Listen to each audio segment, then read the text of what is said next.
now the first movement from Dvorak's New World Symphony.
So Dvorak was Czech.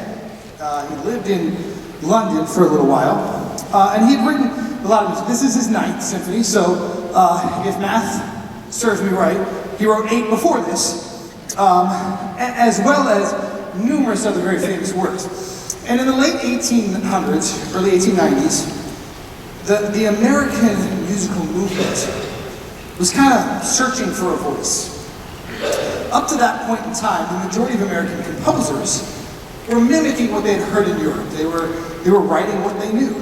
The Beethovens and the Brahms of the world, those influences, were really being kind of mimicked and modeled here in America. And the American Conservatory of Music wanted a chance to develop a uniquely American sound, which might seem strange to us because we know John Philip Sousa, Aaron Copland, John Williams. We know composers now that have really mastered what we would consider to be a pretty distinctly American sound. But that wasn't the case in the 1890s. So they brought Dvorak over for 3 years to lead the conservatory, to study, to travel, and to write, and to try to help us find our voice. He connected deeply with the music of the Native Americans, the Indians at the time, and the Negro spirituals, the African American community. And he was often quoted as saying, if America is ever going to have a distinct musical voice, its roots will be found in the music of the Native American people and of the Negro spirituals. That was where he found heart and soul and depth and emotion and complexity. And so he really sought to model a lot of that. He didn't ever quote anything directly from there, but he kind of infused this symphony and his writing with the inspiration he received from his travels and from the music of those communities. This second movement is a wonderful example of when that works both ways. So he wrote a very famous melody here at the beginning of the second movement that was so beautiful and so evocative of these emotions that it has since been turned into a song. It was actually popularized by those same African American communities that had inspired Dvorak, took this, added lyrics to it, and it became almost a church song for several generations in that community. We have with us here Melissa holding her English horn right now, which is the instrument that introduces this solo, this melodic line for us at the beginning. We're going to have her play just a few notes of it, and I'm sure most of you will recognize this melody.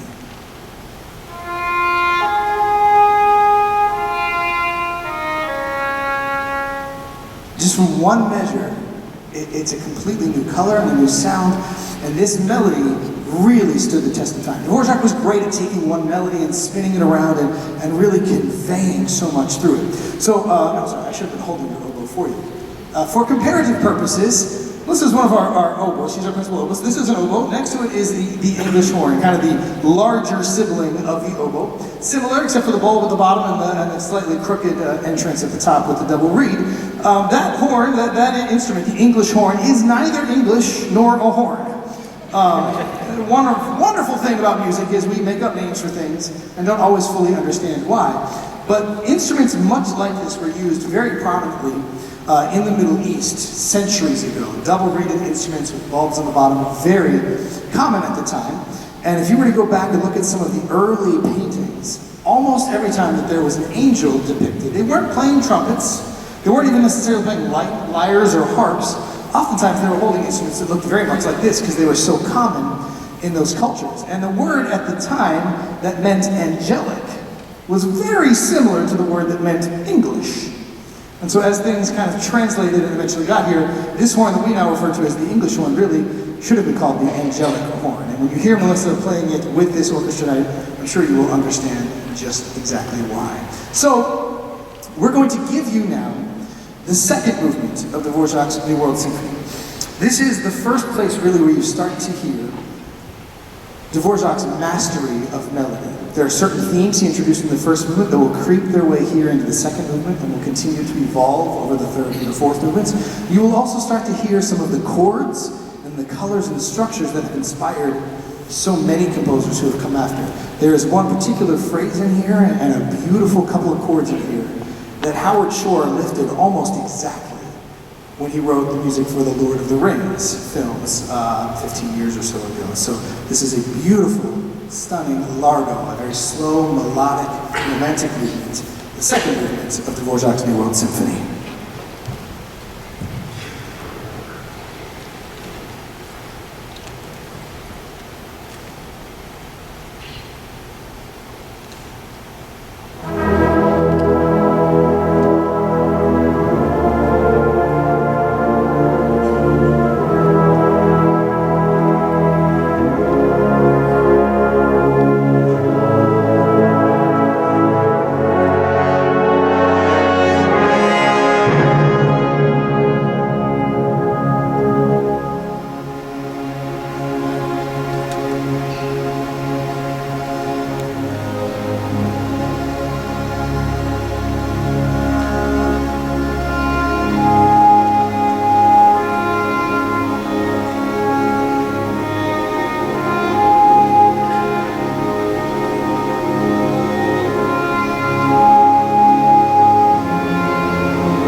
One of Dvorak's great influences, in addition to the music that he was hearing from the cultures here in America, was Longfellow's epic romantic poem, The Song of Hiawatha. He had read it in his native Czech. He had read it when it was translated for him several times, and then again when he got to America. And he was enamored with this story and with the culture that it brought to life.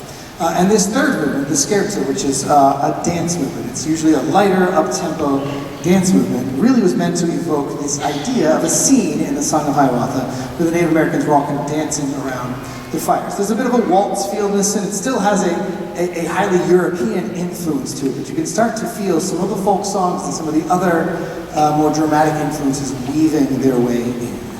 So with that being said, we give you the third movement, the scherzo, from Dvorak's New World Symphony.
brings us to the fourth movement, the final movement of Dvorak's New World Symphony.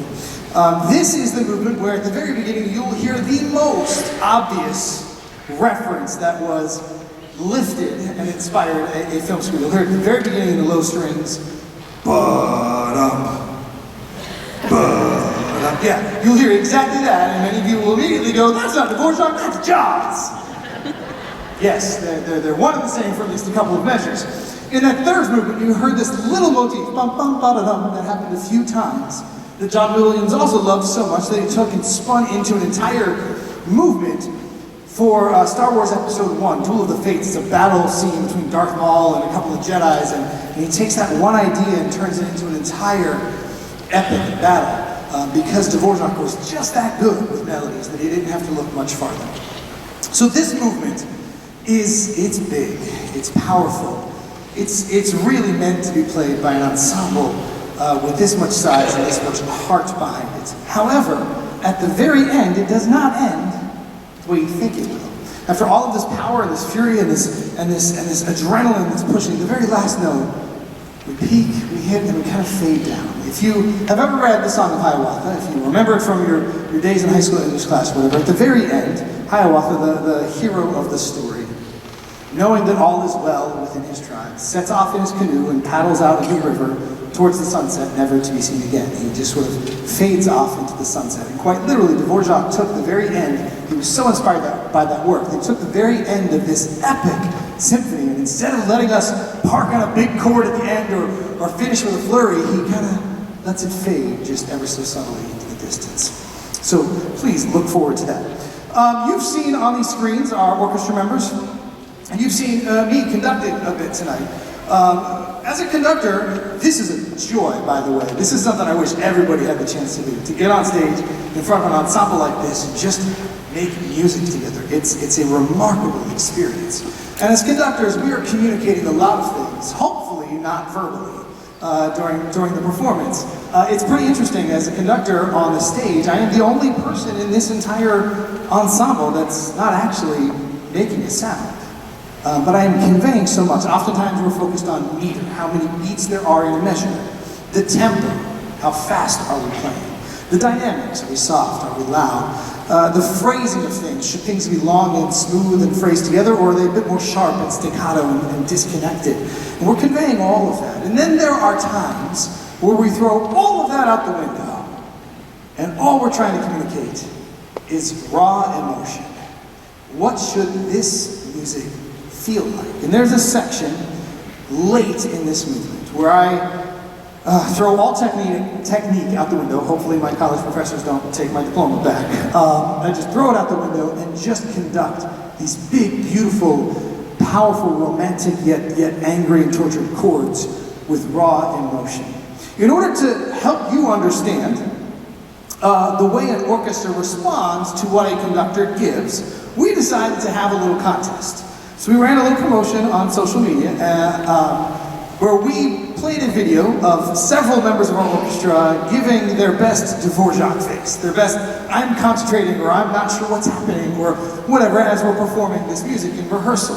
And we gave you a chance, we gave members of our social media communities a chance to submit their own favorite Dvorak face. And from that collection, we selected a winner to come up on stage and get an experience in front of our orchestra today and show you a little bit of what the orchestra responds to. So, without further ado, can we bring up the house lights, please, and give a warm round of applause to Warren. Warren, come on down. I'm not sure where you're sitting, Warren, but come on down. Right here.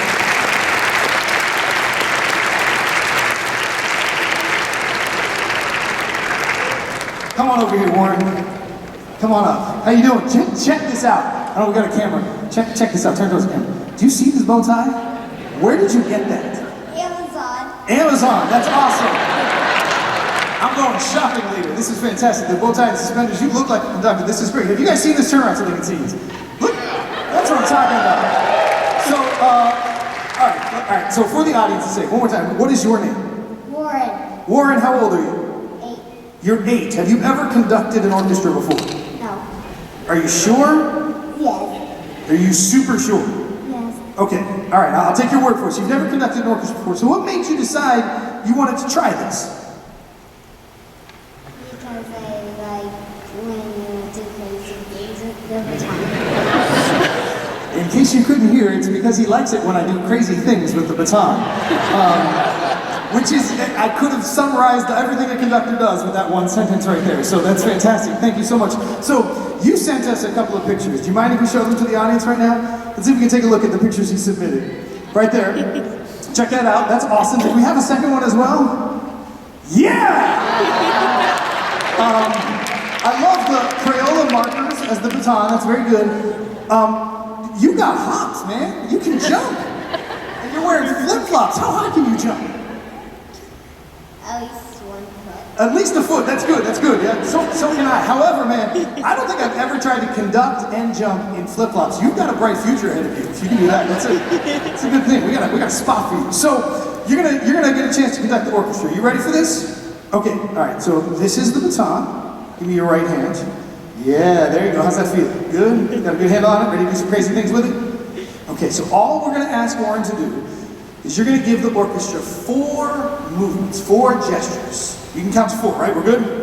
So 4 things. Orchestra, your job is to play whatever emotions Warren gives you. Good? You got this? You know where you're playing, right? Okay, good. Good, I just wanted to double check that. So Warren, come on up here to the top step. Turn and face your orchestra, and when you are ready, give them 4 motions.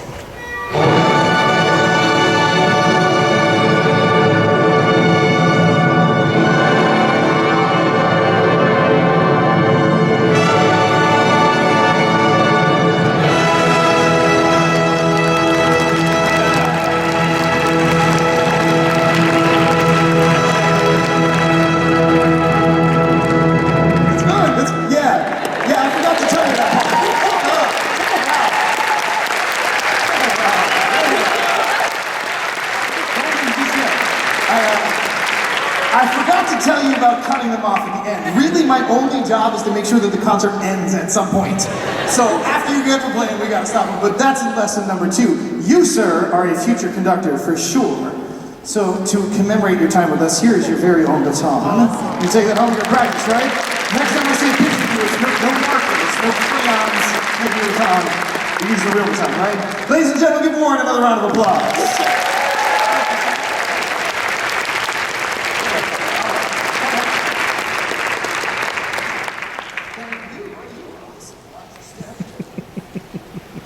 All right, now the bar has been raised. I gotta step up my game. So with that, we now give you the rest of the 4th movement from Dvorak's New World Symphony.